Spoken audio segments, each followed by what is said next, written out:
¿Qué tal? Soy la profe Carla Boquis y esto es Exilio Panadero. Hoy estaremos conversando acerca de la evolución del grano de trigo, ese cereal nuestro de cada día. ¡Empecemos! ¿Qué tienen en común bizcochos, galletas, magdalenas, pan de barra, pan de molde, empanadas e incluso las obleas de la Eucaristía? Bueno, en realidad varias cosas, pero sobre todo ese pequeño milagro de la existencia llamado harina de trigo. El trigo está presente en nuestras vidas desde el tiempo de los tiempos, de manera que su origen y su evolución está ligado fielmente al ser humano. El trigo cultivado por excelencia pertenece a la especie Triticum aestivum, de origen relativamente reciente, y presenta una multitud de variedades. Está ampliamente cultivado a nivel mundial.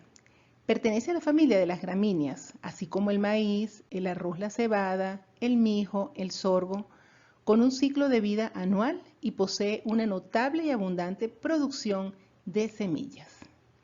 ¿Y por qué es tan interesante desde el punto de vista evolutivo esta gramínea llamada trigo? El secreto de cada entidad viviente se encuentra en su genoma y una sola palabra describe su naturaleza: alopoliploide. ¿Y qué significa esta palabra? Ploidía, juegos de cromosoma. Poli, múltiples. Alo, ajenos. Lo que esto no quiere decir es que Triticum aestivum es una planta que posee un genoma formado por varios genomas diferentes. Cuando los científicos estudiaron el genoma de Triticum aestivum, descubrieron que estaba formado por 16.000 millones de pares de base y el genoma del ser humano está formado por 3.000 millones de pares de base. ¿Y cómo puede ser esto posible? Si se supone que Triticum aestivum es una gramínea, una planta, y nosotros, los seres humanos, Homo sapiens, somos seres mucho más complejos con una variedad de tipos celulares, de tejidos, de órganos, y que finalmente conforma todo eso un enorme sistema. ¿Dónde está la respuesta a todo esto? La respuesta se encuentra aquí. En esta foto están representados los 21 cromosomas que conforman el género Triticum aestivum. Este gráfico se denomina cariograma. Los cromosomas aquí están ordenados por tamaño y por morfología, y el genoma está organizado a su vez en 3 bloques o juegos de cromosomas: el juego A, el juego B y el juego D.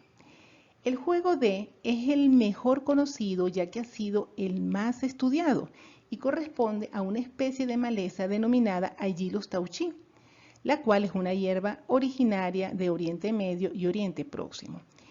Por otra parte, el juego de cromosomas A y B pertenecen a una especie de trigo silvestre, una gramínea denominada Triticum turgidum, también originaria de Oriente Medio y Oriente Próximo. Por tanto, lo que quiere decir esto es que en algún momento de la historia evolutiva, Triticum turgidum y Aegilus tauchi se unieron, se hibridaron para dar origen a la especie Triticum aestivum. Era importante conocer el origen de Triticum turgidum, el cual tiene 2 genomas.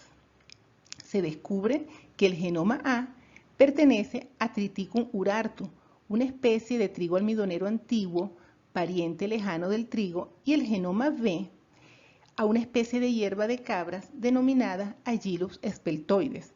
Entonces, Triticum turgidum proviene del cruce de estos 2 genomas. ¿Y cómo se genera el fenómeno de la poliploidía? En primer lugar, las gramíneas son plantas que poseen reproducción mediada por el viento, por lo que no es extraño que granos de polen de una especie puedan alcanzar las flores femeninas de otra especie. Segundo, por alguna razón las plantas son mucho más maleables genéticamente que los animales, de modo que tanto pueden darse fenómenos de poliploidía dentro de la misma especie, como también estos fenómenos entre especies diferentes. Y por último, estas plantas no son simples híbridos. Un mero híbrido debería tener la mitad del genoma de una especie y la mitad del genoma de la otra especie. Este caso es distinto. Son fenómenos de alopoliploidía en donde el material genético de uno de estos híbridos se duplica, por lo que tenemos genomas completos y funcionales de especies concretas dentro de una misma planta. Los individuos resultantes generalmente poseen mayor fertilidad y mayor fortaleza física. Veamos entonces la poliploidía en acción a través de la evolución. Estos trigos corresponden a trigos antiguos que poseen un solo genoma en sus células. Y como representantes tenemos acá la escaña, el Triticum monococcum, y también esta escaña silvestre, el Triticum boeticum. Estos trigos son denominados diploides. Con el pasar de los años y la evolución operando en el mundo natural, estos dos genomas se unieron para dar origen a estos nuevos trigos, como la escanda, la espelta y el camut. A estos trigos se les denominan tetraploides.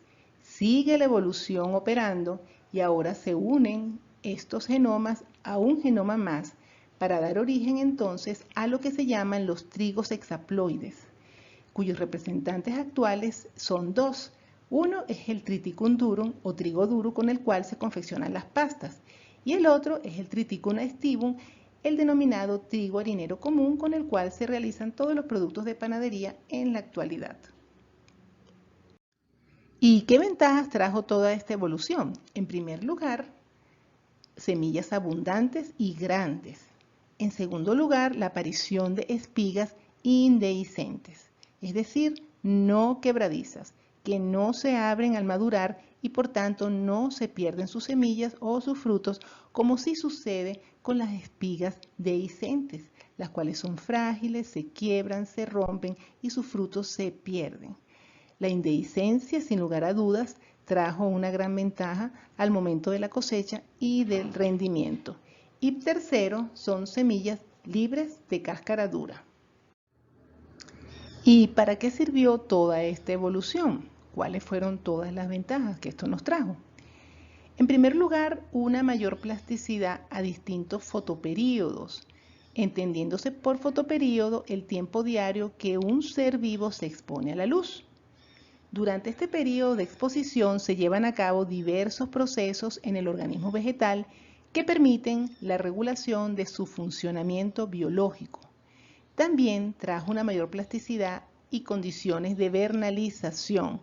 La vernalización es la condición natural física a periodos variables de frío de algunas plantas herbáceas para que se produzca la apertura de sus flores y comenzar así la inducción de la etapa reproductiva.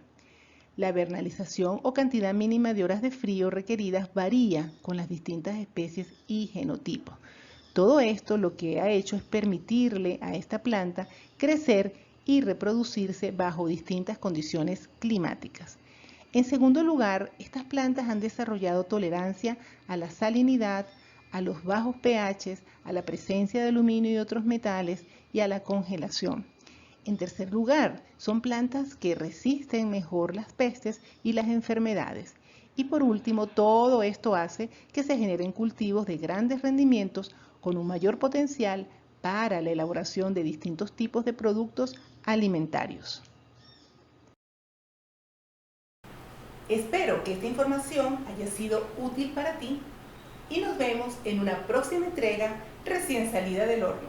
Hasta pronto.